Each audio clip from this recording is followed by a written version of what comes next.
Assalamualaikum warahmatullahi wabarakatuh. Perkenalkan, nama saya Epriansa dari semester 6.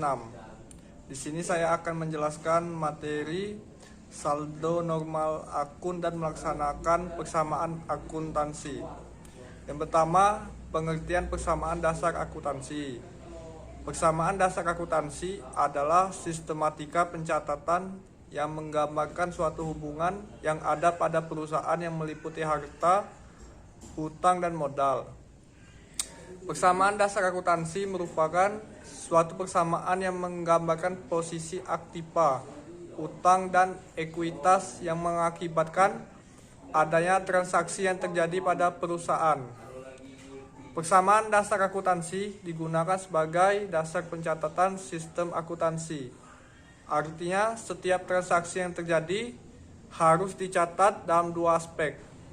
Transaksi yang merubah aktiva diimbangi perusahaan pada kewajiban. Jadi persamaan dasar akuntansi adalah keseimbangan antara sisi kiri dan sisi kanan. Perubahan yang timbul akibat adanya transaksi keuangan, keseimbangan akan selalu dipertahankan. Persamaan dasar inilah yang digunakan sebagai dasar untuk menganalisis data hasil transaksi perusahaan. Selain itu, menggunakan konsep tersebut, kita dapat mengetahui efek dari suatu transaksi terhadap keadaan finansial perusahaan. Persamaan dasar akuntansi. Harta sama dengan kewajiban ditambah modal.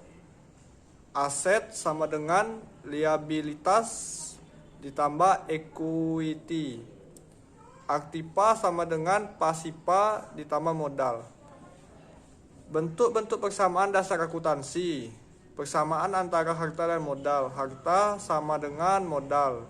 Persamaan harta, hutang, dan modal. Harta sama dengan hutang ditambah modal. Persamaan antara harta, hutang, modal, pendapatan, dan beban. Harta sama dengan hutang ditambah modal atau kurang lebih pendapatan dan beban. Unsur-unsur persamaan dasar akuntansi yang terdiri yang pertama harta atau aset. Merupakan sumber daya yang dimiliki oleh perusahaan yang akan memberikan nilai ekonomis pada masa yang akan datang.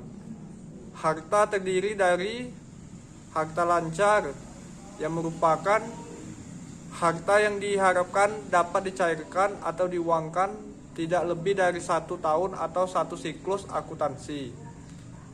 Harta lancar terdiri dari kas, merupakan semua harta yang tersedia dalam kas perusahaan maupun yang disimpan di bank, yang dapat diambil setiap saat. Kemudian surat berharga adalah kepemilikan saham atau obligasi perusahaan lain yang bersifat sementara yang sewaktu-waktu dapat dijual kembali. Kemudian ada piutang dagang, adalah tagihan perusahaan kepada pihak lain atau debitur yang terjadi karena melakukan transaksi penjualan secara kredit. Kemudian ada piutang wesel, adalah surat perintah membayar kepada seseorang atau badan untuk membayar sejumlah uang pada tanggal yang telah ditemukan pada orang yang namanya disebut dalam surat. Kemudian ada beban dibayar. Kemudian ada beban dibayar di muka, adalah pembayaran beban yang dibayar di muka tetapi belum menjadi kewajiban pada periode yang bersangkutan. Kemudian ada lagi perlengkapan, adalah seluruh perlengkapan yang dipakai demi kelancaran usaha yang sifatnya habis dipakai. Kemudian yang B, ada investasi jangka panjang yang merupakan penanaman modal pada perusahaan lain dalam jangka waktu yang panjang. Selain untuk memperoleh laba, investasi juga untuk mengontrol perusahaan tersebut. Kemudian yang C, harta tetap berwujud yang merupakan kekayaan yang dimiliki perusahaan yang pemakaiannya atau umur ekonominya lebih dari 1 tahun. Digunakan untuk operasi dan tidak untuk dijual. Harta tetap berwujud antara lain terdiri dari tanah, gedung, mesin, dan peralatan toko atau alat angkut. Kemudian yang D, harta tetap tidak berwujud, yang merupakan hak istimewa yang dimiliki perusahaan dan mempunyai nilai namun tidak mempunyai bentuk fisik. Harta tidak berwujud antara lain terdiri dari goodwill, adalah nilai lebih yang dimiliki suatu perusahaan karena keistimewaan tertentu. Kemudian ada hak paten, adalah hak tunggal yang diberikan pemerintah kepada seseorang atau badan karena ketentuannya penemuan. Kemudian ada hak cipta, adalah hak tunggal yang diberikan pemerintah kepada seseorang atau badan karena hasil karya seni. Buah hutang merupakan hak terhadap harta dari pihak selain pemilik. Hutang terdiri dari A. Hutang lancar, adalah hutang yang harus dilunasi dalam bentuk waktu tidak lebih dari 1 tahun. Hutang lancar antara lain terdiri dari hutang dagang, hutang wesel, hutang beban, dan hutang pendapatan. B. Hutang jangka panjang, yang merupakan hutang yang jangka waktu pelunasannya lebih dari 1 tahun. Hutang panjang ini terdiri dari kredit investasi, adalah hutang dari lembaga keuangan yang digunakan untuk pelunasan usaha.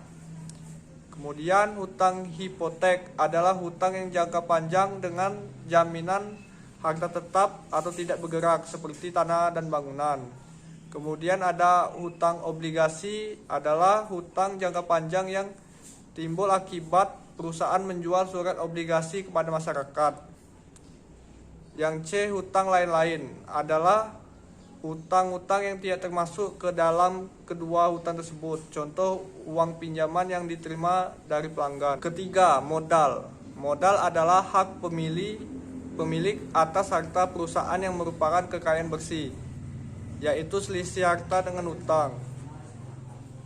Pemberian nama akun modal tergantung jenis perusahaannya. Contoh bentuk perusahaan nama modal. A. Perseorangan sama dengan nama pemilik. Yang B. Persekutuan sama dengan nama pemilik atau sekutu. Yang C. Persero sama dengan modal saham atau stok. Yang D. Koperasi sama dengan simpanan pokok, simpanan wajib. Adapun fungsi persamaan dasar akuntansi. Persamaan dasar akuntansi berguna untuk mengetahui perubahan kekayaan dalam perusahaan setiap terjadi transaksi dan mengetahui berapa yang telah digunakan dan dibelanjakan dalam satu periode akuntansi. Pengaruh transaksi keuangan terhadap persamaan dasar akuntansi. Setiap transaksi keuangan akan mempengaruhi posisi keuangan perusahaan. Artinya setiap perubahan akan menunjukkan secara berpasangan baik antara harta dengan harta lain, harta dengan utang, atau antara harta dengan modal. Oleh karena itu, pencatatannya dinamakan sistem akuntansi berpasangan. Berikut pengaruh transaksi keuangan terhadap persamaan dasar akuntansi. A. Bertambahnya nilai sesuatu aktiva diimbangi dengan bertambahnya nilai modal. B. Bertambahnya nilai sesuatu aktiva diimbangi dengan berkurangnya nilai aktiva lain. C.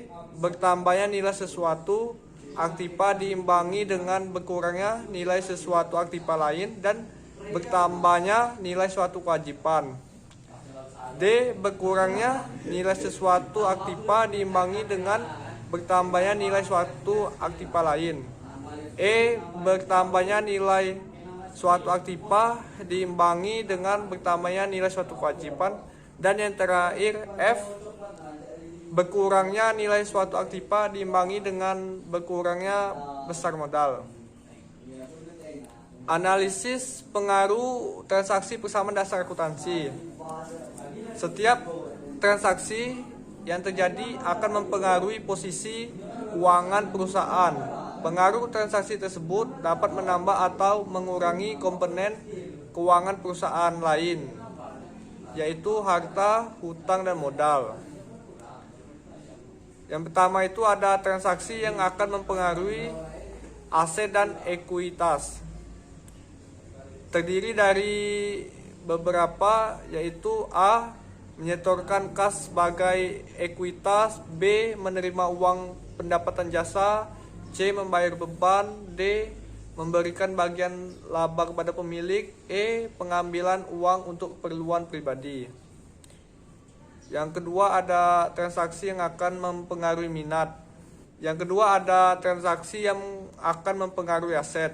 Terdiri dari A. membayar beban pendirian tunai, B. membeli peralatan secara tunai, C. menyewa gedung bengkel secara tunai.